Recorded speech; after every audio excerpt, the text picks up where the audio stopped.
तय कर चुके थे, इसलिए घबराने की बात नहीं है।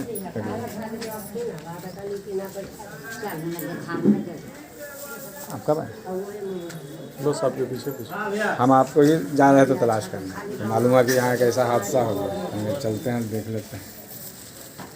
क्या नाम था इनका? जुगेश्वर राव। जुगेश्वर राम।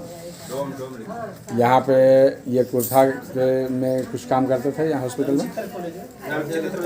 हाँ, क्या काम करते थे? अच्छा अच्छा, रामचरित्र कॉलेज में ये सुपर के काम करते थे। कितने दिनों से काम करते थे? 80 से काम कर रहे थे। अच्छा अच्छा, तो इनको तो अभी पेंशन वगैरह मिलता होगा? प्राइवेट से कर रहे थे। तो आप कौन, आपके ये इनके बड़े लड़के कौन हुए? क्या नाम हुआ आपका? उपेंद्र। और सेकंड कौन है? सेकंड आप हुए। आपका क्या नाम हुआ? सिकंदर डोम। छोटका बच्चा उनको है राजकुमार।